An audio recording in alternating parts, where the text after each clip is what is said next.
who have already finished from the broken factory and understand where is the brokenness happening. Is it at the head of the bottle? Is it the crown? Is it the base? Is it that the bottle is the wrong size? Is it the drinks that we put inside? To understand where are the actual faults in the factory, in the output, and then problem solve back into the education system. So now let me put it into the real context of what we've been trying to do over the last 3.5 years. We have been finding unemployed young people who have a minimum of literacy. When we first started, we used to use credentials. We used to say minimum of WAEC because we felt that means they can read and write. But even us ourselves, we started to realize that when we started meeting people that are coming to serve with us, finish NYSC to come and serve with us, were posted by the government to serve with us and couldn't read and write, we knew that we had to erase that degree requirement, and we just started looking for what we actually wanted, which is unemployed poor people who can read and write so that they can actually understand the content that we're going to train them. We then train them, so we select them based on determination, willingness to learn, attitude. And then we train them for 3 weeks, 3.5 weeks, but it's really 3 weeks, intensively, Monday to Saturday, 8 to 6, and that's about 150 hours. We train them intensively, not in technical skills, not in academic knowledge, but in life skills. How to communicate effectively, verbally, non-verbally, how to solve problems and think critically and creatively around understanding a problem, trying out a solution, evaluating if the solution worked, and trying back again if it didn't. We train them in how to manage themselves. How do you set expectations that others have of you? How do you manage those expectations when you're not going to meet them? How do you manage your time? And commit to showing up at 8 o'clock every day on the job and getting there before 8 o'clock. How do you work well with others? Teamwork. How do you sell? Because in life, 80% of the time, what you're doing is selling. You're selling yourself, you're selling an idea, you're selling where you want to go to the market or go for dinner, or you're selling a product. So how do you sell? And then we teach them emotional intelligence, how to regulate their self-awareness, their emotions, etc. And then core values around integrity, accountability, etc. So we've trained them on these life skills, and then we match them to entry-level work because we knew that we needed to have something to attract them. If I go to my street hawker and say, come and learn life skills, when I have to pay rent to landlord, it's not going to happen. So we had to entice you by saying, come and we will find you a job, but you have to learn these skills first because we cannot put you out there until we are sure of what you know, and we have a bit more understanding about your context, your skills, etc. So we match. When we started, we were matching about 70% of entry-level people that we trained to jobs. In the last year, because of the recession, we're closer to 60%. But these are young people, remember, who don't have, 70% of them don't have a degree. They've gone through secondary school in some cases, maybe gotten an OND, but they don't have an HND and they don't have a 4-year degree.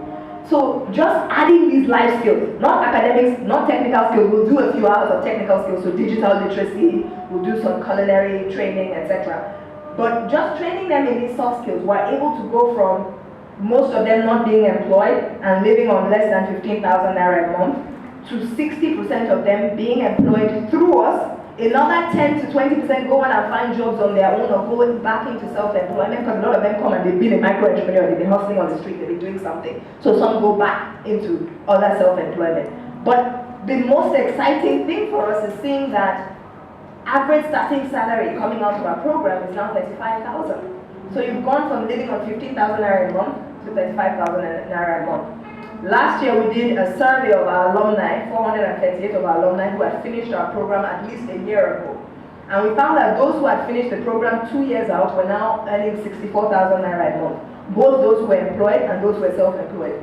We found that those who were 3 years out were now earning 72,000 naira a month. And so starting to see that income transformation made us realize, okay, something is working here.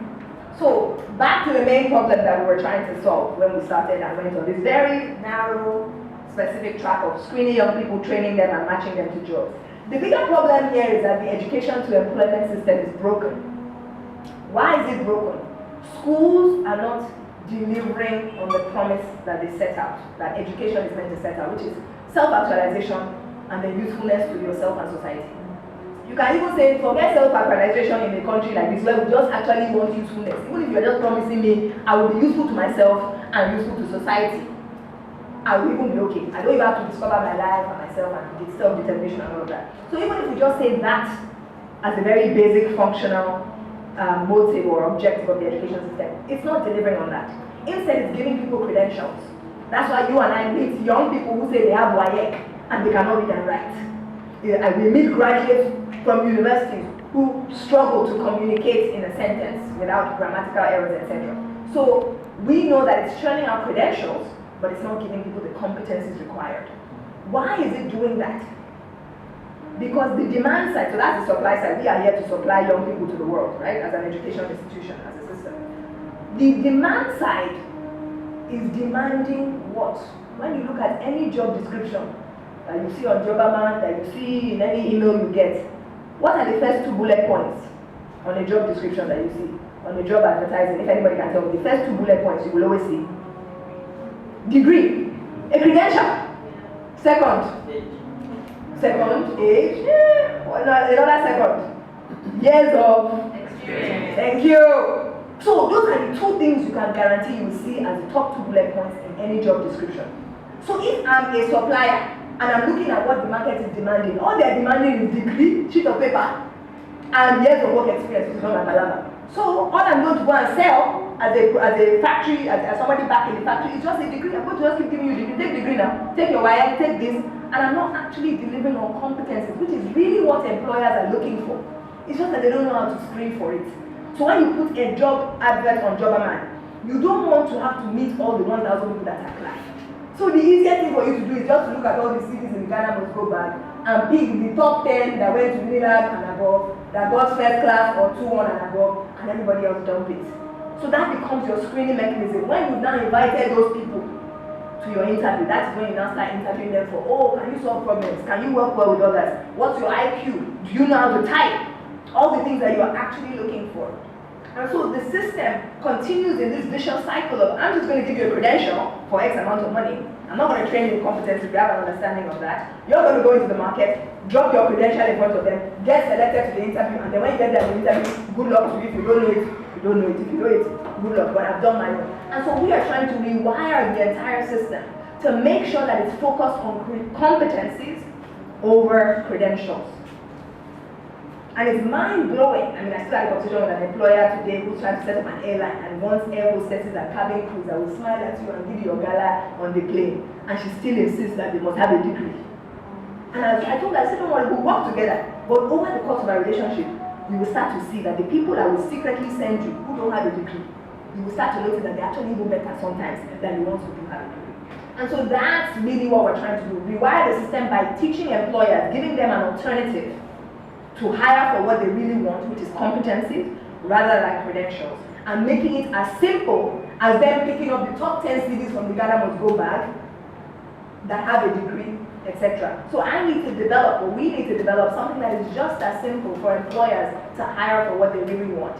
And so the academic process that will go into that, now that we have 800 and something people, 800 people that we've matched to entry-level jobs over the last 4 years, 220 employers that we have worked with, our immediate next steps is to analyze our 800 matches and to see, are there any differences in performance and in productivity of the graduates versus the non-graduates? And are there any differences in performance over the competence and the non-competence? And then be able to come back to the world and say, actually, when you look at it, majority of our students, and that's stuff we qualitatively know, majority of our students do well regardless of credentials. And what really sets people apart is the competencies that they have. So without much more time left, thank you very much, and I'm happy to take